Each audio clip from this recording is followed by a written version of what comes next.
तमाम देखने वाले स्टूडेंट्स को सुफियान यासिन भुट्टो की तरफ से अस्सलाम वालेकुम।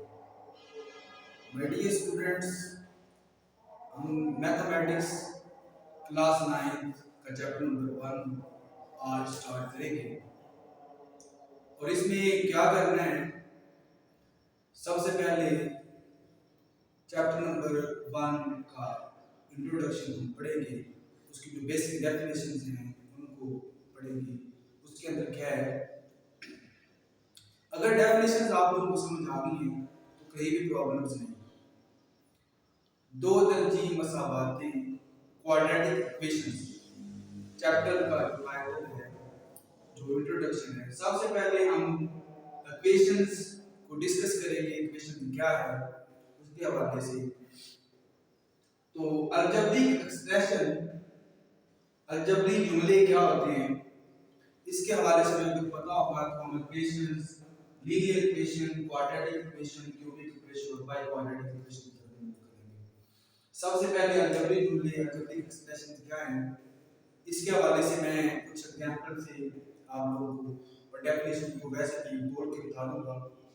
क्या करना है, अलजेब्रिक एक्सप्रेशंस क्या होते हैं कि सबसे पहले हमें रकम टर्म के बारे में पता होना चाहिए। टर्म क्या है उसको मैं सबसे पहले आप लोगों को बता देता हूँ। टर्म क्या होती है, उर्दू में इसे कहते हैं रकम।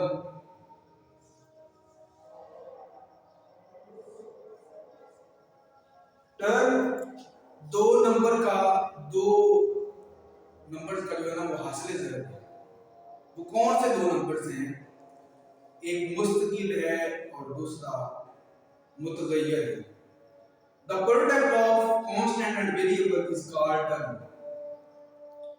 कांस्टेंट क्या है, अल्फाबेटिक नंबर्स, और जो काउंटिंग वाले नंबर्स हैं उनको हम कांस्टेंट कहते हैं। 1 2 3 these numbers are called constant, and x y z a b c are called variables। Algebra के अंदर ये x y z mostly use हो रहे होते हैं। इनको हम कांस्टेंट के नाम से जो है ना जाने जाते हैं, सॉरी वेरिएबल के नाम से जाने जाते हैं।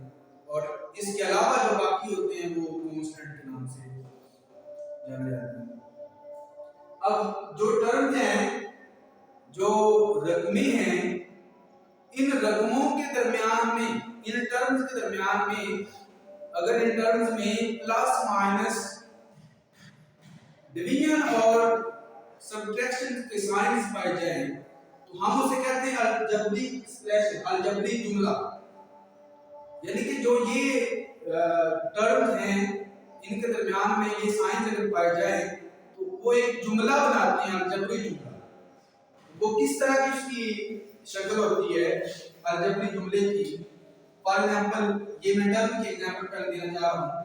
5x, तो जो 5 है ये कांस्टेंट है और x वेरिएबल है।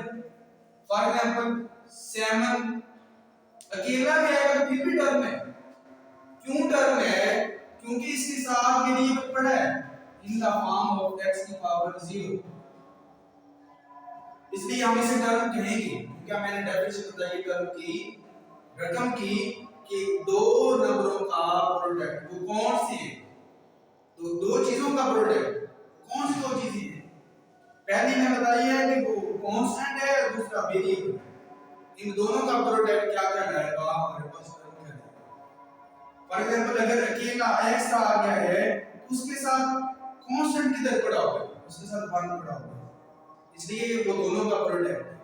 अलजेब्रिक एक्सप्रेशन के अंदर मैं क्या चीज बताऊंगा, अलजेब्रिक एक्सप्रेशन क्या है, अलजेब्रिक जुमला क्या है, जिसके अंदर हमारे पास कोई भी टर्म है, उन टर्म्स के दरमियान में प्लस माइनस का साइन गिवन हो तो हम उसको क्या कहेंगे कि हमारे पास अलजेब्रिक जुमला है, अलजेब्रिक एक्सप्रेशन है।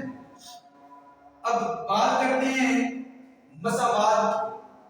मसावात क्या है, अलजेब्रिक एक्सप्रेशन के दरमियान में, किसी भी अलजेब्रिक जुमले के दरमियान में अगर बराबरी की अलामत पाई जाए, इक्वालिटी का साइन पाया जाए, उस इक्वेशन, उस इक्वल के साइन के साथ उस अलजेब्रिक जुमले को या अलजेब्रिक एक्सप्रेशन को हम इक्वेशन का नाम देते हैं। उर्दू में इसे मसावात कहते हैं। मसावात बराबरी। अब क्या है 5x plus y is equal to 7। इस इक्वल के साइन के आने की वजह से ये जो अलजेब्रिक जुमला है ये मसावात बन गई, ये इक्वेशन बन गई। अब इक्वेशन के बाद हम बात करते हैं इसके आगे फर्दर इक्वेशन के टाइप्स। इक्वेशन किस तरह की होती है, इक्वेशन कौन कौन सी हैं। सबसे पहले हम इक्वेशन की बात करते हैं कि पहले हम समझ आ गया कि ऐसा अलजेब्रिक जुमला जिसके दरमियान में इक्वल का साइन पाया जाए उसको हम इक्वेशन कहते हैं।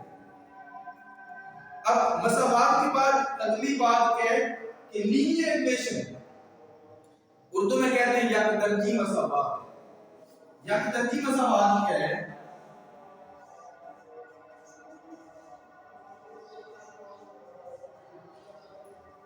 यकदर्जी मसावात लीनियर इक्वेशन क्या है कि ऐसी इक्वेशन जिसमें वेरिएबल की हाईएस्ट पावर 1, जो वेरिएबल है उसकी हाईएस्ट पावर अगर 1 है तो हम कहेंगे कि वो जो इक्वेशन है वो हमारे पास लीनियर है।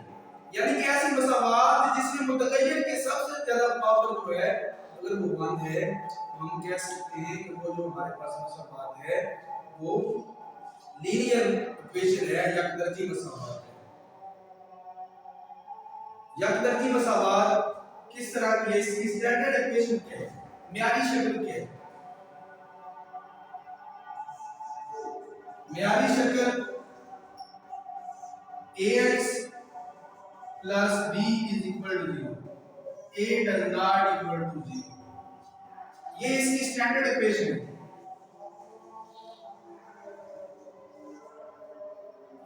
स्टैंडर्ड फॉर्म है ax plus b is equal to 0, a does not equal to 0। तो ये जो इक्वेशन की ये जो टाइप आई है, ये जो इसकी फॉर्म है इसको हम म्यारी शक्ल कहेंगे, स्टैंडर्ड फॉर्म कहेंगे। और इसमें क्वेश्चन आ सकता है कि बताएं जो लीनियर इक्वेशन होती है उसके अंदर टर्म्स कितनी होती है, उसके अंदर उसकी रकमें कितनी होती हैं, रकमों की तादाद कितनी होती है। अगर लीनियर होगा तो उसमें रकमों की तादाद 2 होगी। कैसे, एक ये रकम है, ये रकम है और एक ये रकम है, रकमों की तादाद इसमें 2 है। अगर अब हम बात करें क्वाड्रेटिक इक्वेशन की, दो दर्जी मसावात, जो आज का हमारा टॉपिक है, इस चैप्टर का जो टॉपिक है वो जो इस चैप्टर का जो टाइटल है उसकी बात करते हैं क्वाड्रेटिक इक्वेशन। तो दो दर्जी मसावात क्या है, दो दर्जी मसावात क्वाड्रेटिक इक्वेशंस, इसकी डेफिनेशन क्या है, ये सिलेबस का हिस्सा है और इसमें से 4 टोटल डेफिनेशन है इस चैप्टर की और चारों में से एक मस्ट पेपर में आती है 2 मार्क्स की, इसलिए 4 डेफिनेशन को अच्छे तरीके से प्रिपेयर करना चाहिए। ये क्वाड्रेटिक इक्वेशन की मैं डेफिनेशन बताने जा रहा हूं, इसे गौर से सुनना है। और ये पंजाब टेक्स्ट बोर्ड की जो बुक है उसके ऊपर लिखी हुई है और इस एग्जांपल के साथ मैं आप लोगों को समझाना चाह रहा हूं कि ऐसी मसावात जिसमें वेरिएबल की हाईएस्ट पावर जो है ज्यादा से ज्यादा कीमत है वो 2, उस मसावात को हम नाम देंगे दो दर्जी मसावात। दो दर्जी मसावात क्या है, इसकी स्टैंडर्ड इक्वेशन म्यारी शक्ल क्या है, म्यारी शक्ल, म्यारी शक्ल क्या है इसकी दो दर्जी मसावात की, ax plus bx plus c is equal to 0, a does not equal to 0। ये इसकी स्टैंडर्ड फॉर्म है, ये इसकी म्यारी शक्ल है।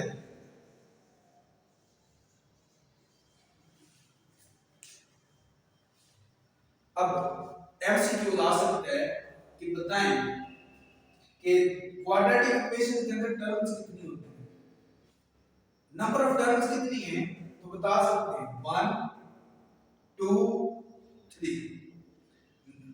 या लीनियर होगी तो नंबर ऑफ टर्म्स 2 होगी, क्वाड्रेटिक होगी तो नंबर ऑफ टर्म्स 3 होगी, और लीनियर में उसकी पावर कितनी होती है 1, वेरिएबल की हाईएस्ट पावर 1, और इसमें अगर पूछ ले क्वाड्रेटिक में तो इसकी पावर 2, हाईएस्ट पावर वेरिएबल की, और इसमें टर्म्स की तादाद कितनी होती है 3।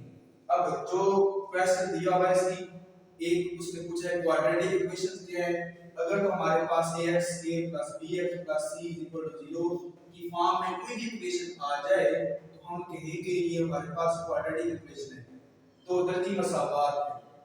आगे प्योर दो दर्जी क्या है, प्योर दो दर्जी मसावात, प्योर क्वाड्रेटिक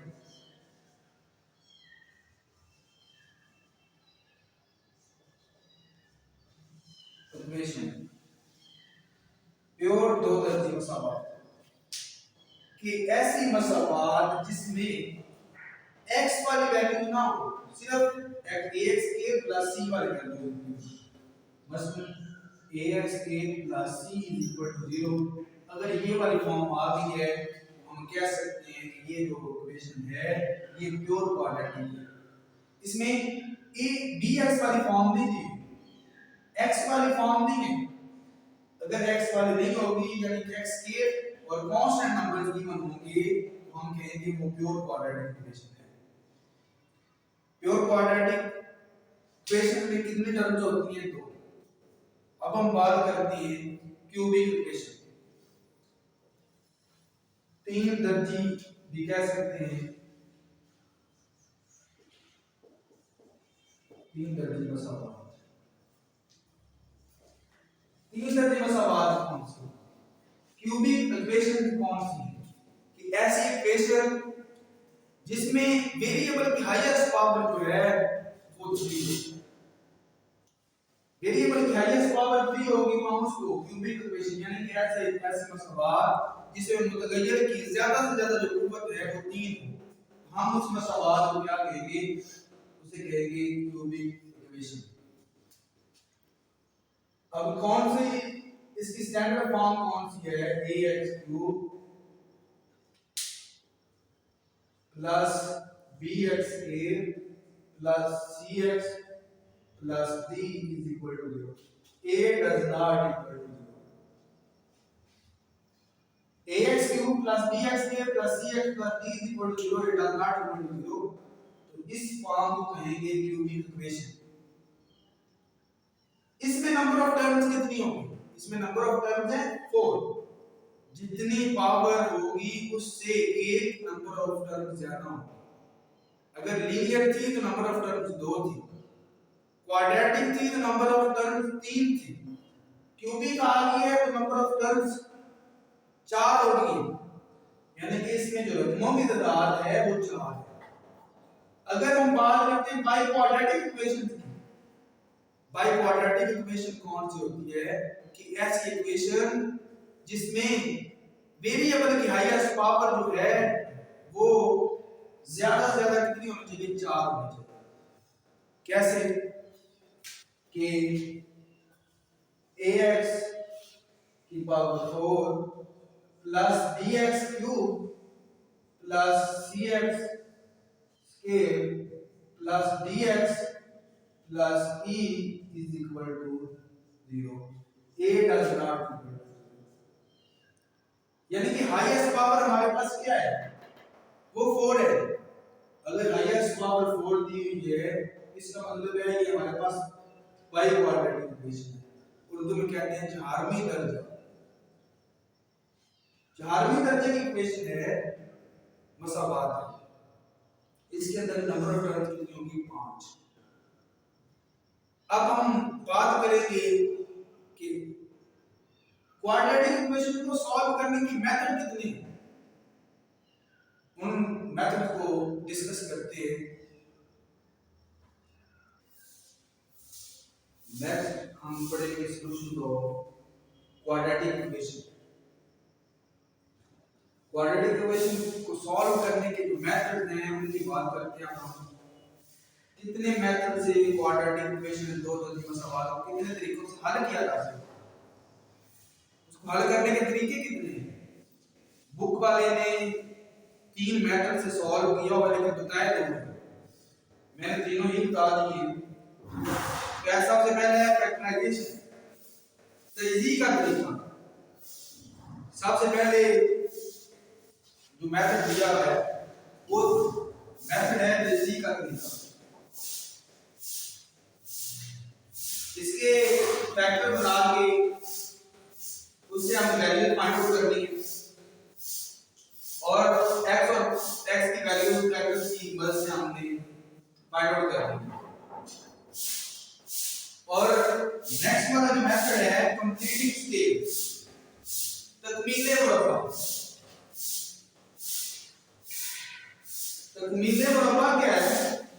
कंप्लीटिंग स्केल, इसमें क्या करना होता है कि जो रिलेशन है उसको कंप्लीट स्केल की फॉर्म में डाल के x की वैल्यू को फाइंड आउट करना होगा।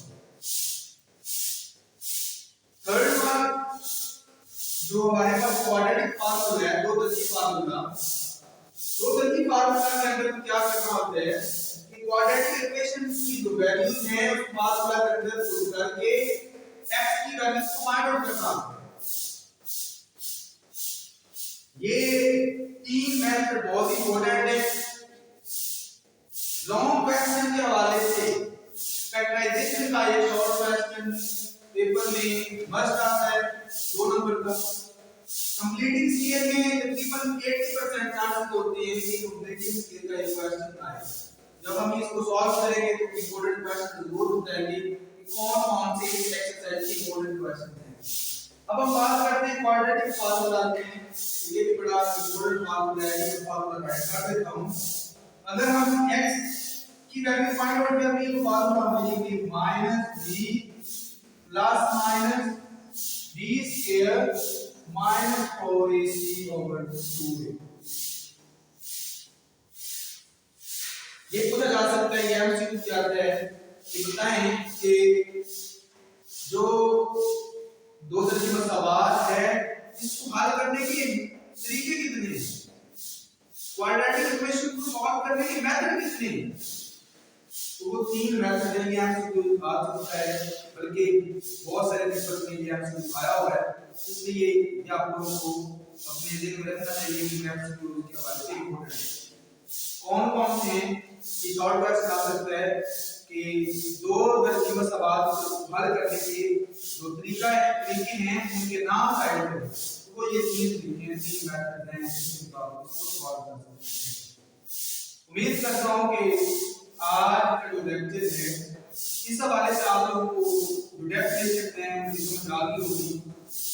और अगर ये डेफिनेशन समझ आ गई है तो आप लोगों को क्वेश्चन को सॉल्व करते हुए इतना प्रॉब्लम तो नहीं आएगी। अगर आप लोग चाहते हैं कि आप तक मेरे लेक्चर वक्त पर आप पहुंच जाएं, आप लोग सब्सक्राइब का ऑप्शन जरूर क्लिक कीजिएगा, लाइक और शेयर करना मत भूलिएगा। अल्लाह मेरा और आपका काम ना करे।